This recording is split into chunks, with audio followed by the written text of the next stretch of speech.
Hello everybody, welcome to Retro Games Forever. On today's video, we're going to look at my game collection and see some of my favorite items out of it and just show you everything that I have. It's not huge, but it's pretty decent. It covers a good amount of systems and you'll definitely get to see some cool games. I don't have anything terribly expensive, but we'll go over some of the values and some of the stuff that I have that's sealed, and I hope you enjoy the video. Definitely want to keep the game collecting hobby alive and want to keep my collection going forever and keep growing it. So thanks for watching. If you want to see more stuff about this, let me know, and definitely subscribe to the channel. We'll get some footage here of the game collection coming up next. Thanks. First off, we're going to look at my Xbox 360 games, which include the Dark Souls Collector's Edition and Dark Souls 2 Collector's Edition, which sit on top because they're two of my favorite releases for the system.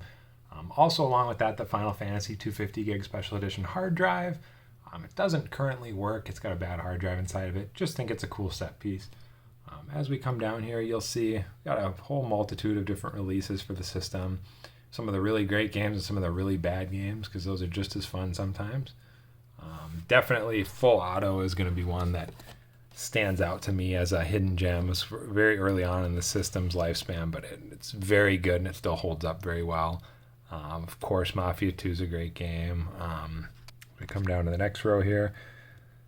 A lot of filler games. I don't play any of the Kinect games or anything like that, but the two Saw games stand out to me as some pretty cool hidden gems.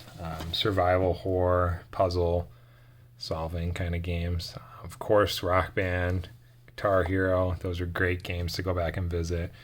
I've got Forza 3 here sealed. This was the version that came with the Speed Wheel because it's actually the not for resale version. So that's kind of interesting. As we come down here, we've got the Dead Island Riptide Collector's Edition, the Resident Evil 5 Collector's Edition, and then the Perfect Dark Zero Collector's Edition, which make just cool pieces. They're not really worth that much, but we got the Lost Game, we got Over G Fighters, we got Modern Warfare 3 sealed. Just some great titles on the 360. It really kind of became one of my favorite systems over the years, and it was the first system I really played online a lot for console gaming. So yeah, it's definitely a great system. The next row over here, we got original Xbox. So I've got quite a few original Xbox titles here. This system ends up being probably one of my top systems of all time. Maybe even my favorite system next to the N64. It's a great one to collect for, especially now because the games are just starting to go up in value. You have your expensive ones, of course, but the majority of the games actually aren't worth a ton, but there's just so many good titles on the system. I mean, Simpsons Hit and Run, Chronicles of Riddick, Punisher, Cold Fear is like a Resident Evil survival horror game. There's just so many great titles for the system that it's just... we got the green controller and the light gun here. And then... yeah, that's the original Xbox games. Got a couple of the rare ones up here on top. Call of Cthulhu, Test Drive, and Jurassic Park are three of the most expensive games for the system. The Collector's Edition of Splinter Cell, Halo 2, and Mortal Kombat Deception, the Scorpion version, are actually pretty hard to find too. But that rounds out the original Xbox games. Next section we'll look at here are the PlayStation 1 games. I don't have a ton of these, but I have most of my favorite ones, especially World's Scariest Police Chases. We'll have to do a video on that one. That's an underrated gem. We got Area 51, which I'll have a video coming up of that one also.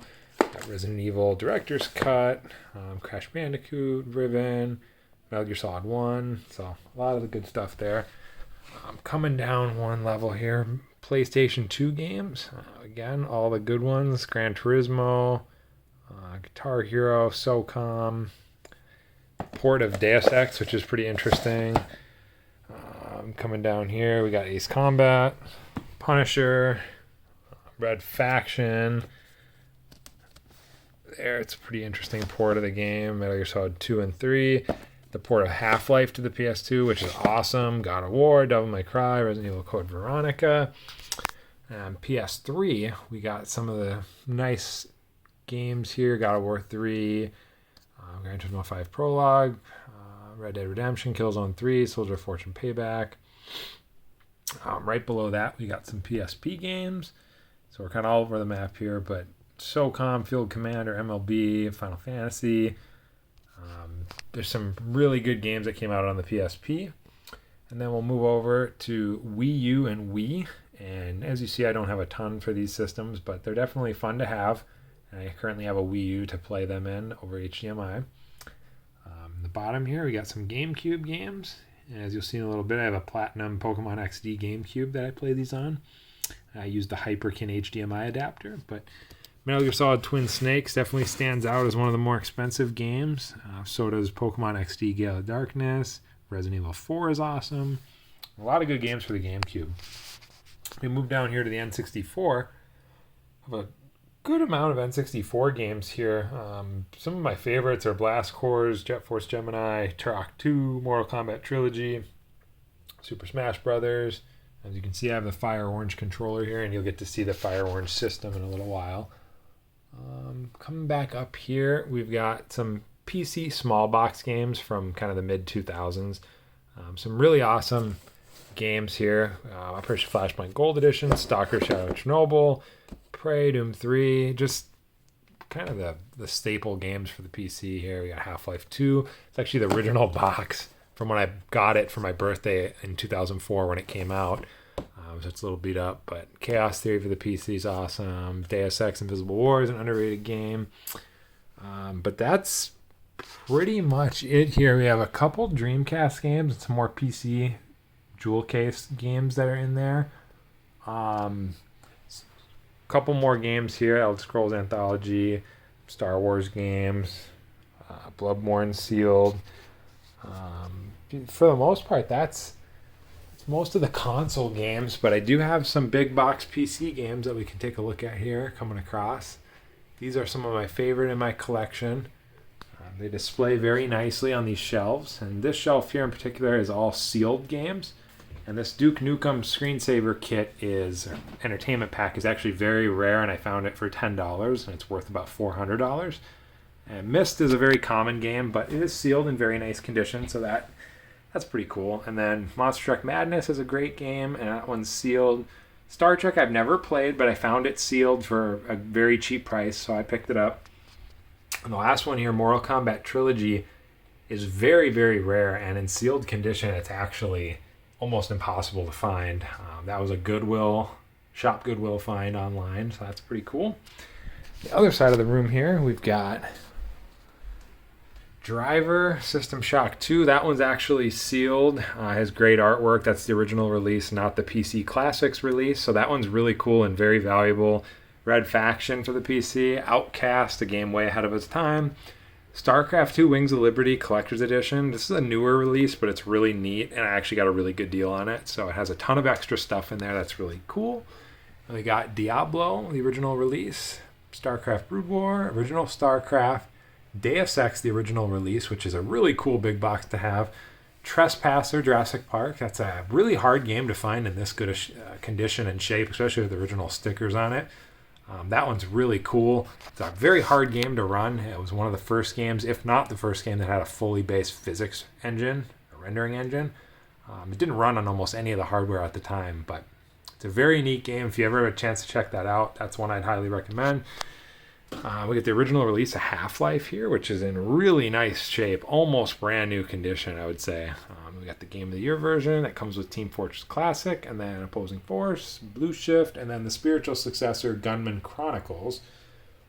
And then lastly, we'll take a look here. Some of the systems that I actually have out and play on a regular basis. Got a 360E 500 gig blue console here. Those are actually not the easiest to find in good condition, and the one I found is pretty much like new. Fire Orange N64 that I've had for a long time. Love that system. I love the look of it. It's my favorite of the fantastic colors that they made. Here we got the Pokemon XD Gale of Darkness Platinum GameCube. The original Xbox here. We have a PlayStation 3 that's very dusty.